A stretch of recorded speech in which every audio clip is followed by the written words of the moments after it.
subscribe. Ito Manny Vlog.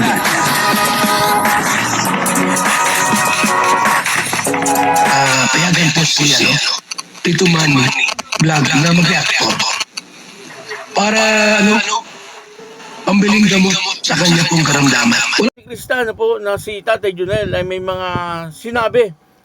Parang pasabog na rin to eh. Itong mga sinabi ni Tatay Junel. At ito po ay hindi lang para kay Kalingap Mikoy at kay Krista, kundi para din po sa mga viewers. Papanoorin po natin yung video at bibigyan po natin ng konting reaction. Pero bago po yan, ako muna po bumabati sa inyong lahat ng magandang umaga, magandang tanghali at magandang gabi sa inyong lahat mga kapatid. Kung saan man kayo ng panig ng mundo naroon ngayon, ay mag-iingat kayo palagi at pagpalain kayo ng ating Panginoon. Maraming salamat din po sa patuloy na tumatangkilik sa aking YouTube channel at nanonood sa aking video reaction. Patuloy lang po natin suportahan sila Kuya Bal Santos Matubang, Kalingap Rob, at Ed the Vlog, Jack Tapia at yung mga kasamahan ko pong reactor sa Kalingap. Ganun din po yung mga charity vlogger na Kalingap partner. Ito po yung video na kung saan ay yung tatay po ni Krista na si Tatay Junel ay may mga sinabi tungkol po dito kay Kalingap Mikoy at tungkol din kay Krista, at ito po ay para sa mga viewers din. Ito po ay hindi ko malaman kung ito ay bulong or pasabog or nagkwento lang etong si Tatay Junel. Kasi may nagtanong po sa kanya parang si Ria Olarte. Kasi sa Facebook ko po nakuha itong video ito pero parang si Ria Olarte yung po nagtatanong sa kanya. Papanoorin po natin yung video at syempre bibigyan po natin ng konting reaction. Ito po yung video, panoorin po natin. Para sa akin, halimbawa po pagdating ng panahon, makakahanap si Krista ng sabi mo mga pangasawa o mga kasama sa buhay. May ideal man na po ako, pero siyempre, sa kanya man din yun kung talagang sila ay para sa isa't isa. Hindi ko na papangalanan, alam nyo na yun. Gets na nila yun. Sa kanila na yun. Alam nyo na yung ideal man talaga. Wala na akong mahanapin. So, pwede nila marinig dito sa vlog ko. Pugi. Kahabang buhok. Tatay Junel, kung mahintay ni Mikoy si Krista, butong-buto ka ba kay Mikoy? Hindi mo sa akin yun kasi alam naman ni Mikoy kung pag halimbawa nagkikita kami, kung ano yung ano ko sa kanya, pasasalamat ko lagi kasi lagi mo inalagaan sa Krista. Alam niya na yun, kahit di ko sabihin sa kanya, alam niya na yun. Halimbawa lang po hindi po ito bulong. Ito po ay talaga totoo, nakikita ko talaga. Halimbawa kung pagdating ng panahon na after 2 years na sinasabi niyo, sila talaga. Ako po ang pinakaunang masaya.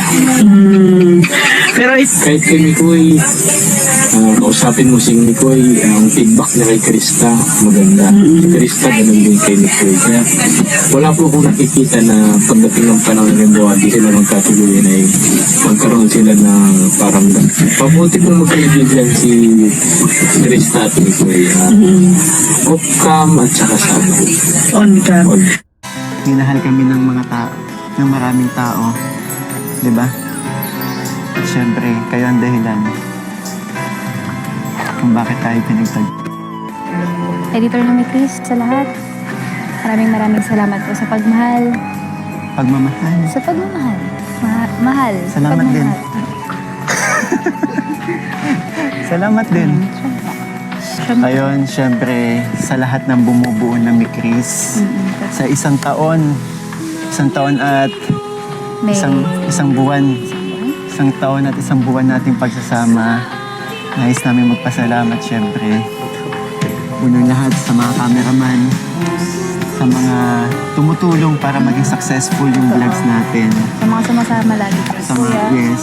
And especially kay Kuya Rob, Kuya. Thank you. Kalingap Rob, maraming salamat po sa napaka gandang memories na binigay natin na magkakasama tayo.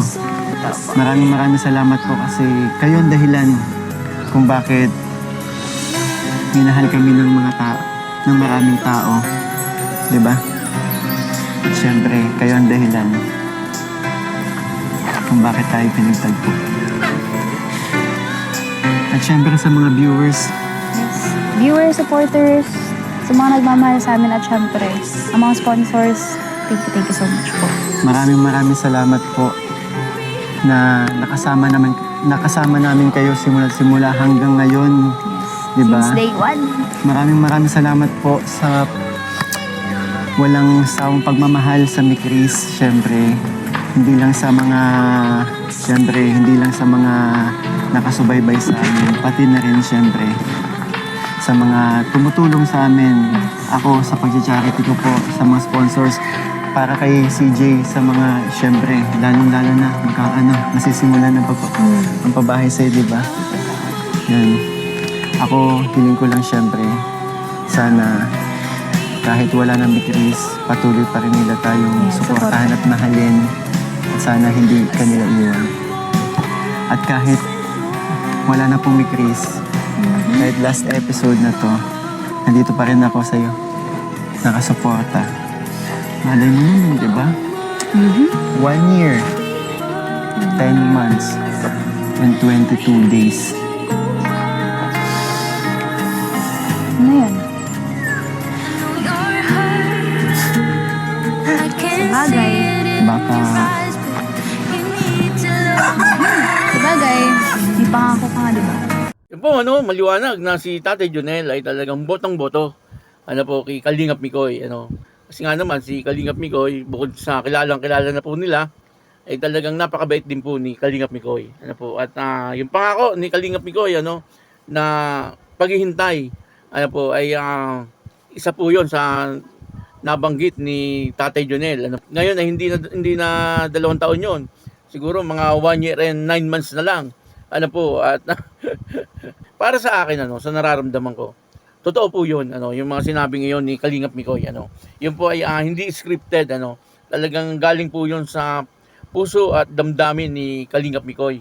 Yung mga sinabi niya ngayon na talagang siya ay handang maghintay kay Krista. Kaya nga po doon sa last vlog ni Kalingap Rab, sa napanood po nating video, ay nabanggitan din po ni Kalingap Mikoy, na 1 taon at 10 buwan na lang ang kanyang hihintayin. At sabi nga ni Krista, may pangako nga etong si Kalingap Mikoy. Yung pangako yun ay yung maghihintay etong si Kalingap Mikoy kay Krista. Kaya yun po ang hihintayin natin. Yung pangako ngayon. At kung sakaling yun po ay magkatotoo, yung pangako ngayon ay talagang maganda. At pagkalipas siguro ng 1 taon at 9 na buwan na lang sa ngayon, ay baka magkaroon na uli ng Mikris. Ay maganda, kung magkakaroon uli ng Mikris, kasi yun po ang talagang gustong-gusto ng mga viewers at mga supporters ng Mikris. Ayaw po nila na i-love team etong dalawa kahit kanino. Di bali daw na maghintay na lang. Basta ang importante ay si Krista at si Kalingap Mikoy yung maging magka-love team. Grabe, talagang solid. Etong mga followers ng Mikris, talagang ayaw nila na itong dalawa ay magkakahiwalay. Gusto nila kahit na maghintay ng ilang taon, basta ang importante ay silang dalawa pa rin po ang magka-partner. Pagdating po sa love team. At siguro pagkalipas ng 2 taon, ay totoong love team na mangyayari. Love team na forever na. Kumbaga ay hindi na lang sa teleserye, talagang sa totoong buhay na siguro yung love team na yon. Kung yung pangako ni Kalingap Mikoy ay magiging totoo, na maghihintay po siya sa loob ng 2 taon. Pero ngayon ay siguro 1 year and 9 months na lang. Yun po ang hihintayin po natin. Kaya yun po, maraming salamat po sa inyo lahat. At ako po si Tito Manny Vlog na nagsasabing God bless you all. Diyos mabalos.